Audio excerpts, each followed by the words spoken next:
Death. How would you die? Would you die in a car accident? Or would you be afflicted by illness? Or would you even be maimed? There are literally thousands of ways you could die. Have you ever wondered about what state you will die in? Will you be sinning and disobeying Allah subhanahu wa ta'ala and then the angel of death will take your soul? Or would you be doing righteous good deeds and then your time will be over?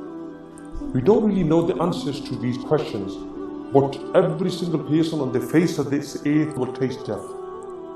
Death doesn't need to give warnings. It can occur at any time in a split second. Today we want to talk about death. Whenever we talk about death, people don't like it at all. Or they say, why do you have to talk about death? We were having such a nice conversation about what we did over the weekend, what we're going to buy, what we're going to watch, what we're going to do. But you spoiled all the conversation.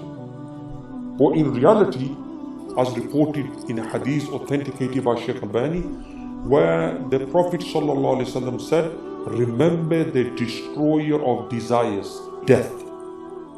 So where are you with regards to this hadith? Have you ever thought about what will happen to you when you're about to die? When you enter the state of Sakratul Maut, where you will be paralyzed and vulnerable, and it will be very difficult for you to say anything. And at this particular time, your greatest enemy, Shaitan, will try his best to make you disbelieve in Allah subhanahu wa ta'ala. The Prophet ﷺ said in hadith authenticated by Sheikh Albani that whoever's last words La ilaha illallah will enter paradise. So Shaitan is going to stop you from saying this. Well, a good rule to note is that you will die upon the way you lived your life.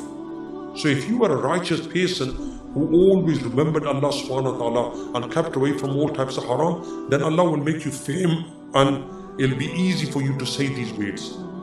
On the other hand, if your life was full of sin and disobedience, then it will be very difficult for you to say these words and you will be an easy prey for Shaitan. The Prophet ﷺ informed us to encourage the dying person to say the kalima as well, as reported in Muslim.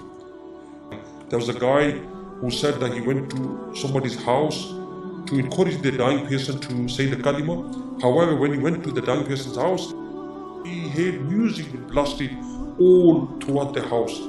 And he shouted to the people, he said, what are you doing? The person is dying and you're playing music. Fear Allah subhanahu wa ta'ala and put the Quran on.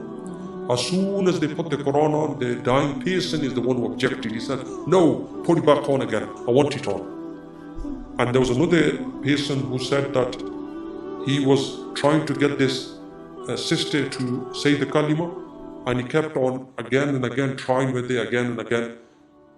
The sister eventually said to him, I know what you want me to say and I want to say it, but there is something which is stopping me from saying it. And she could not say it, and she died in that state. And we seek refuge Allah from such a sad ending. We need to start to prepare immediately for our deaths. At that particular time in Sakratul Maut, where we will be at our most vulnerable state in our lives, we need to start to prepare for that. We need to take time out and contemplate on our lives. Where is he heading? We need to wake up and smell the coffee. What are we doing in our lives?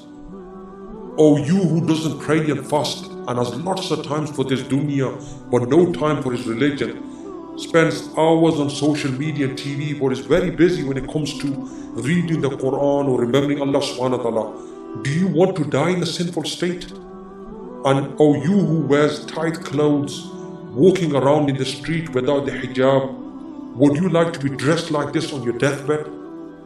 Remember, we only have one chance, so don't delay. Always remember the destroyer of desires.